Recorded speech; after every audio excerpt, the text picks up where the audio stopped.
All right, everybody, we're back on the CNY guys. Tonight we have a very special guest with us, the man, the myth, the legend, Matt Kopyt, who has written this great summary about himself. He's a friend of Greg and I's. So to summarize Matt Kopyt into a few concise sentences is seemingly impossible, though he can probably do it because there is literally nothing he can't do. He has been called the Swiss Army knife of men because of his ability to adapt and overcome challenges. He is currently a senior at Drexel University, looking to break into a creative role within the corporate music industry, and has already created a brand for himself with his vast experience as an entertainer. Matt is someone who can be given an idea and, regardless of his knowledge on the subject, will make it come to life. He has demonstrated this on countless occasions through his roles as a student leader and his history as an all-around icon. He is the proud father of one son, Chili, a domestic short-haired kitten, and now has his eyes set on building the next empire, his future. Without further ado, here is Matt Kopyt. He's going to be on the air. Ready? 3, 2, 1. Oh, Cole, I am cracking up. I can't. Matt Kopyt! I can hear him. That was ridiculous. Matt Kopyt, what have you been up to over at Drexel University these days? Oh, Cole, that is a great question. And I've been up to literally everything. The bio kind of sums it up well. I am a student leader involved in numerous organizations with my free time. I am busily chipping away at my senior project now as I gear up for graduation, which we can maybe talk about in more detail later on. But essentially, I'm exploring the use of artificial intelligence in music production and creating a 5-song EP that I will be releasing in June with a partner of mine. So, oh, wow. That's amazing. That's super cool. That is some great stuff. I mean, everything I do is super cool, Cole. You know what I mean? Like, I don't invest my time in things that I don't see as valuable in some way, shape, or form. Does that make sense? Absolutely makes sense. Matt Kopyt, can you hear me? Greg, I can hear you, baby. It is great to hear your voice. I am so happy to finally speak to you. It's been a while, my brother. To be on and talking to you, and I really miss you both. Matt Kopyt, I have missed you, buddy. I have missed you so much. It's been a while. First of all, love what you're doing. Congrats on your successful career at Drexel. It's just amazing to see, man. I was looking at your website. Everyone, go check out mattkopyt.com for his own website. He posts many different things. One of the things I enjoyed reading was navigating through stressful situations, which I enjoyed a lot. One of the things it says is no one is above water 100% of the time. I find that really inspiring. Can you like just tell me how you came up with this idea of just like going through, how to get through stressful situations? Sure, Greg. That's a great question, and I appreciate that you brought up the website because this is something I'm passionate about and do enjoy participating in. I guess the idea came to me because a lot of people see me as someone who is tenacious in a way. Like I pretty much get through everything that I'm faced with, and I think that I've kind of developed through my experiences a unique set of values and kind of a unique perspective with which I view life, and that kind of stems from a few different things, but mainly emotional intelligence is one of the big ones.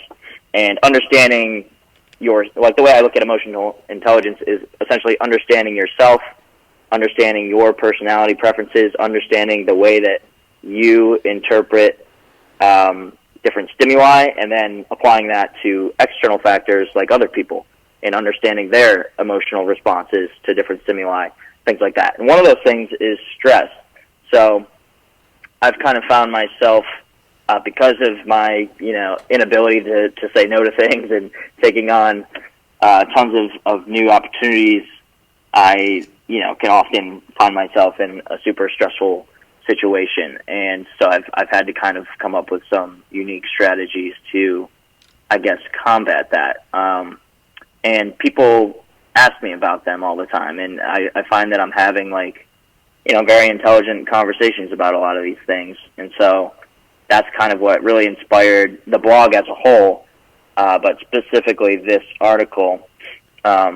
And I do like that you pointed out the one headline there, no one is above water 100% of the time. This is a huge one for me because I think just because of my personality and the fact that I am, a pretty happy guy, a lot of people find it hard to believe that I do struggle with some things here and there, and the things that I do struggle with I don't necessarily externalize all the time.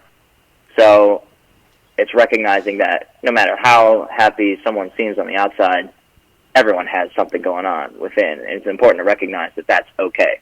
Yeah, and knowing you for so long, you are that kind of person that just seems busy, busy, busy all of the time, pushing yourself. And I think that's really important to talk about, just because you are that type of person that's always on, because you're always on,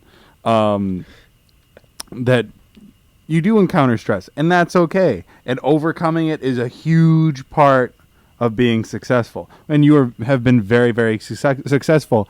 I don't know if anybody listening to us knows this, but Matt was actually featured on Spotify, which was a really cool thing to see. What was that experience like for you? Yeah, I tell you what, that is a fun story. Essentially, what happened there was, I, as a student leader, have my name in a database, with all of the Drexel student organizations, and this production company that was working with Spotify at the time was reaching out to different organizations because they're producing this documentary about the Spotify Hulu partnership and the tour that they kind of launched in partnership with that. So they brought in PNB Rock, who is a huge R&B artist out of Philly, and they kind of had him. Their idea for the documentary was they wanted him to interact with college students, and then they, would bring the college students to the actual show after, and while he's touring Philly, he was able to kind of interact with students, and they would document the whole thing. So that's kind of what this documentary centered itself around, and that's what all the different episodes represent. I believe I'm in episode 6. But essentially what happened was I got this email from this miscellaneous production company, and naturally this sounded like a super unique opportunity because I am studying music, and because at the time I was involved in our student record label here at Drexel and had connections, and still do have connections with tons of other students who want to get involved in music and who have that unique music industry perspective that I think would be or that I thought at the time would be a super cool dialogue to have with an artist like PNB Rock. So I didn't even bother emailing back. I just found his cell phone number in the email signature, gave him a call, and within a good 20-minute conversation, we had a venue picked out. We had a plan for how I'm going to get people there, and we made this thing happen within a week. And so I remember I was just kind of messaging close friends and within the music industry program, and we ended up going over to Smokey Joe's Tavern, which is a bar over on UPenn's campus, and we show up. We're just waiting for a little bit, and sure enough, the production team rolls up with PNB Rock and his French bulldog puppy. I believe his name is Lil Bankroll, and they had me kind of stage this scene where I shake PNB's hand and his crew, and then we go into the bar and we just have this super cool dialogue about his experience within the music industry, how he got his start, and my experience within the music industry and how I'm kind of going a much different route, studying this stuff throughout my undergraduate experience. And so we kind of just saw similarities, differences there, and it was just a super unique, I think, discussion. And that now aired on Spotify exclusively as a part of their Spotify Hulu documentary partnership celebration thing. So super cool experience, and I really enjoyed being a part of that for sure. Yeah, I remember watching you and be like, wait a minute, I know you. That, like, it was so cool to have that, being able to, like, see you and be like, wow, look at him. Look at him making these huge strides. All right, I think Greg's got a question for you. Yo, Matt, it's Greg here again. So you just mentioned how you're in the you're related with like the Drexel record label and everything like that, and you want to get into like the corporate music business and stuff like that. But I may have maybe I misheard you before, but What are some like examples of like positions of people that want to get like involved? Like, are you talking like agents? Are you talking like, directors of stuff, DJs? What do you think?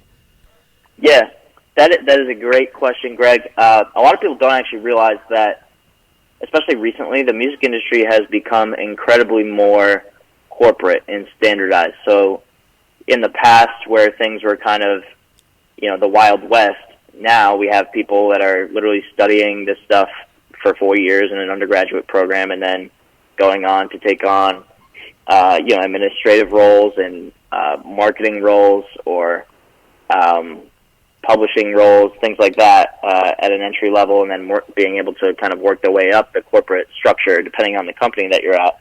So, it's a lot like any other industry, but instead of selling a physical product, we're selling music, right? So I think my ideal career path is going to be somewhere within the marketing department because of my past experience and the fact that I have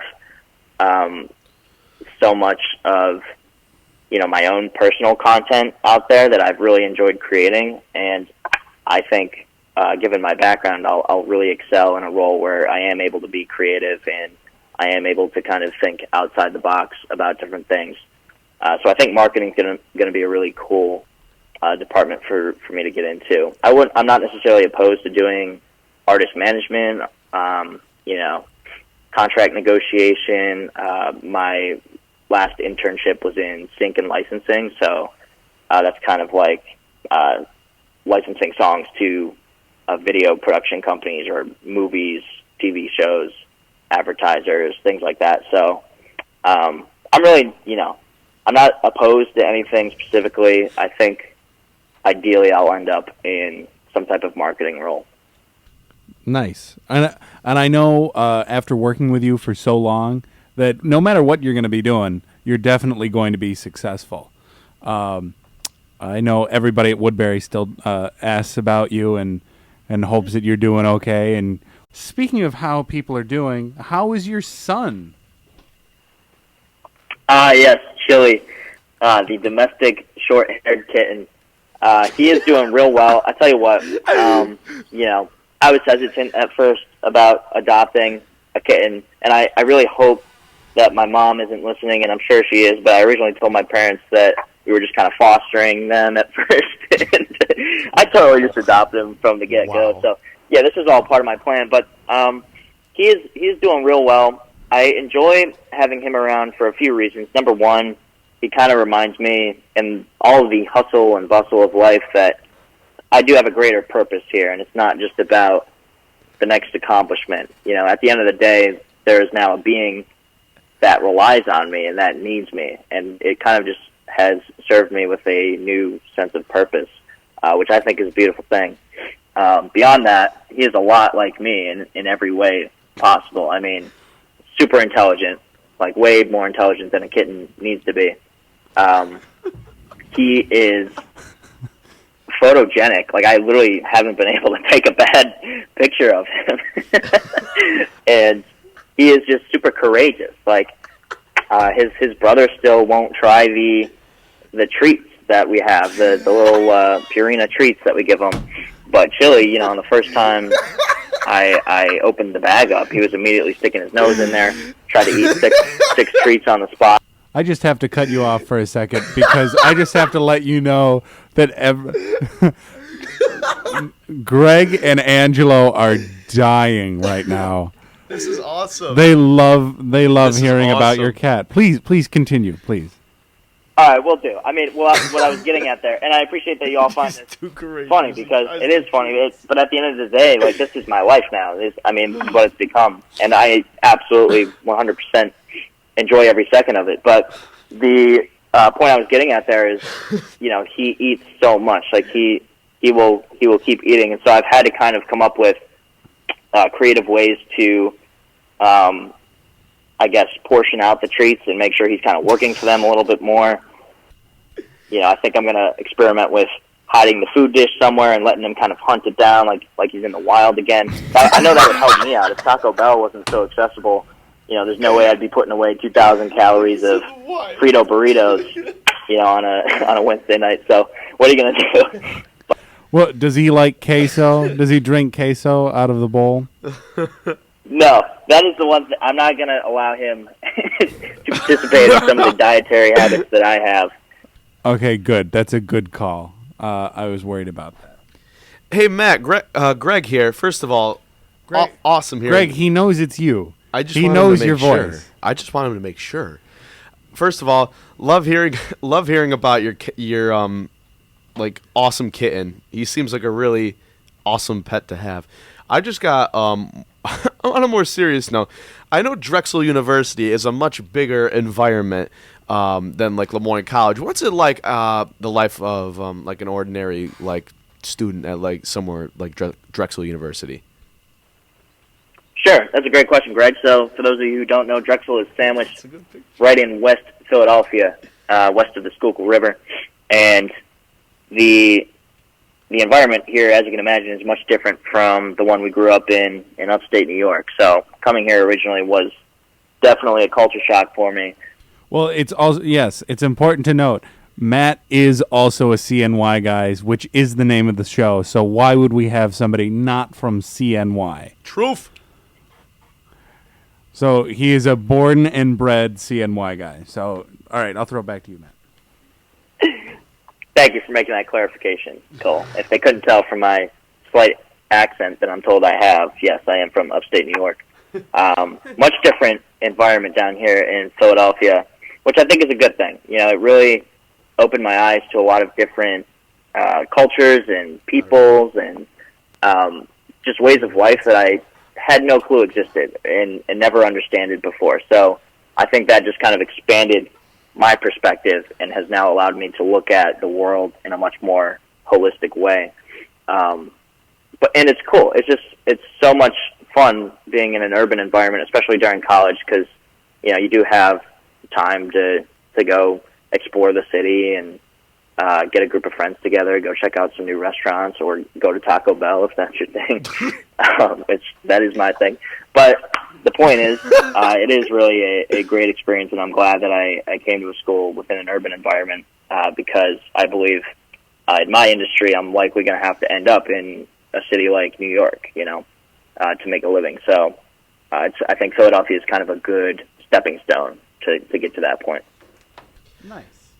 That's awesome, bro. That's awesome. Great to hear. Yeah, you got to think about, with like a profession like that, you got to be traveling a lot of different places, which is awesome. Another thing I saw on your, I checked out your Instagram, and you make a lot of different music. What like music would you be into most? Like I see you with the acoustic guitar, but then again, I see you on like the dashboard or whatever you call it. I just interested.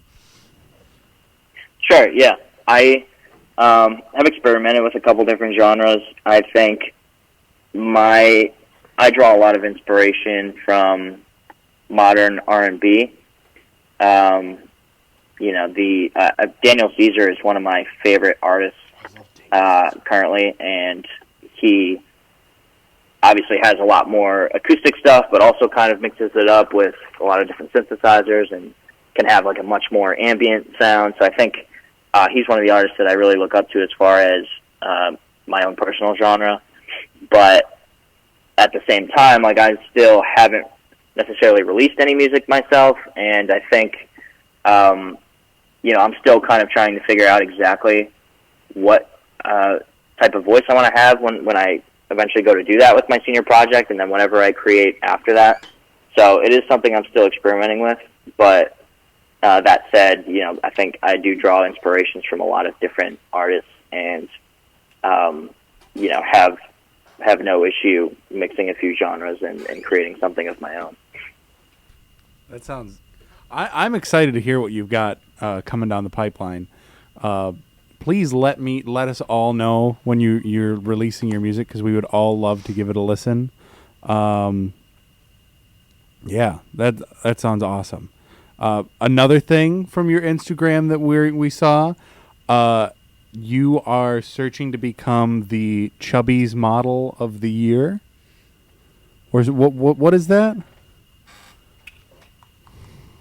That is true. That is true, Cole. Chubby's is one of my favorite clothing brands. Essentially, they make well, now they make all types of clothes, but they started with shorts, very colorful patterns. Some are plain, but the idea is they have a much shorter inseam than your typical shorts nowadays. And the idea is that they're more comfortable, they look a lot more aesthetically pleasing, and I really, I own a bunch of Chubbies, and I think they're the best shorts ever made, or that I've ever put on at least. So when I saw that they were searching for their 2019 man models, naturally I signed myself up because I don't say no to any opportunities. And as someone who really appreciates the shorts for what they are, I figured I have a decent chance at winning this thing. Essentially what will happen is if they choose me to be one of the top 20, and then I make it through the second round and the public voting, then I could potentially start doing paid photo shoots around the world, get complimentary Chubbies every year through their website and stuff like that. So I think it's just another cool opportunity to put myself out there and see if I'm able to pull this one in, because it'd be so cool just to travel the world and expose my thighs and get some nice pictures out of it. That sounds awesome. And everybody who's listening, go on to the Chubbies Model of the Year. Please vote for Matt Kopyt. You can also vote for your very own Jello here, who's also in the running. Oh, I didn't know that. That's okay. How did you not know that? We I already have, voted for. We have And competition here. No. It's We not vote for each other. Whoa. Matt, if you can hear me. I don't know. No, I can't believe we have a competitor here. Hey, can Matt? I am at 643 votes currently, and that is only after one Instagram campaign. I still have to launch my CRM campaign and text a bunch of people and potentially Facebook. So I am planning on amping that up a little bit. All right. Well, Jill, what do you have? How many votes do you have currently? I have not checked, but Matt's gonna get my vote. Just gonna throw that out there. Maybe he can throw a vote back That's my good. way. I don't know. That's good Just business throwing right that out there. there. Just trading a vote for a vote. A vote for a vote. I voted for both of y'all. Wait, go look it up. Look it up. What do you got going on there? You Mr. Chubby's Model All right. you. We're gonna see how far I'm behind really Jello interested is. now. If he's beating me, I'll be so mad. I really doubt I'm beating you. I really doubt he's beating you. Me too. I haven't done any advertising or anything. Let's see here. I'll look this up. Now I just feel bad about myself because I have just shy of 100 votes. Oh. Hey, So, you know what? You're probably Matt, up there. Matt, you definitely have a better shot right now. You just got to get your name out there. I'm glad to hear it. Here's the thing. I think people appreciate, number one, my thighs, but number two, my authenticity, and they can get behind anything I get behind because they know I'm going to give it 100%. So, I do appreciate all my followers who supported me in this campaign and who retweeted my tweets and who have been sharing this information on their stories. I've found throughout this experience that a lot of people do believe in me, and I really do appreciate that. All right, I've got an important question to ask you. What is better, Chubbies or Lava Pants? Oh. Chubbies. Oh man, I forgot lava pants were a thing. Here's the thing. I don't know that the two are comparable, Cole. Chubbies, I think they both have their own very unique purposes. For instance, if I'm walking on the boardwalk in Cancun, I want the shortest inseam possible. And you may have seen some ridiculous photos of me on my spring break, with very short inseam. But that might not be the best environment to wear some nice lava pants. Lava pants are a great fit if, for instance, you're doing a community car wash fundraiser at your local public pool. I think that's a great opportunity to bust out those lava pants and slip and slide all over the hood of your boss's car. Oh my God! I think the two have two very different purposes that they're serving, and I really enjoy having both in my repertoire of clothing. Can I just ask real quick, what are lava pants? Oh, they're great. Okay, so lava pants are a type of women's capris that are designed to trap heat. It's like if you're hiking like Mount Everest. Yeah, it's like I think they're for I think maybe yoga. No. Wait. Really? Matt, what are lava pants for? How would he know? They well, originally I believe they're for swimming in the ocean so that you can Not swim. slip and slide That through makes the sense. waves. I've never used them for swimming. I Slip can't and even. I can slide barely with swim. the waves. I use them to to just show off this, this figure that I have. They're like nice and tight and have a good, I guess, texture to them. It makes you feel nice and comfortable. If you're in the water literally kind of just warps around you. It's like you almost don't even touch it. And I'm not sure why we call them lava pants, but I would imagine it's because lava is much different from water. That's like some chemistry stuff. I don't know. Nice. All right. So Matt, is there anything else that we haven't covered that you are dying to talk about this fine evening? I think one of the big things that I've kind of been slacking on recently, but one of the things I should mention is potentially my YouTube channel. I do get a lot of slack for this, but I have started, similar to the blog where I enjoy just kind of putting my thoughts out there, letting them live in an online forum, and not necessarily worrying too much about how many people are viewing the content.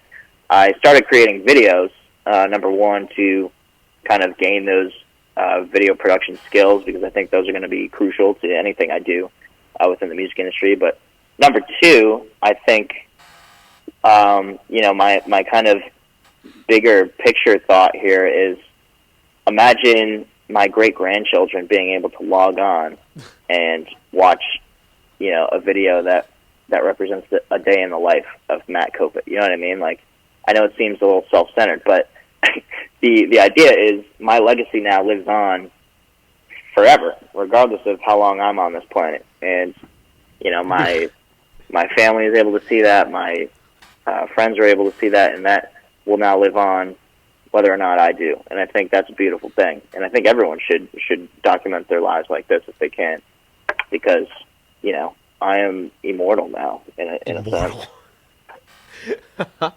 Also, we just got a message from my brother and everybody else's friend. I don't have the choice of calling him a friend. He was assigned to me. Lava pants are for surfing, and the brand is Lava Pants. So, in case anybody was wondering what the actual purpose of Lava Pants were. Wow, that's awesome. But yes, everybody, please check out Matt Kopyt's. I think I did a good job of pretending I knew what I was talking about, right? Oh, definitely. Wait, what's your YouTube channel's name? You can find it under my name, Matt Kopyt. So I believe if you search youtube.com/channel/Matt Kopyt, you'll find it, or just search in the search bar Matt Kopyt. All my videos will come up. They're all tagged. All right, and that's Matt Kopyt, M-A-T-T. Kopyt is spelled K-O-P-Y-T. If you guys want to check it out, that'd be awesome.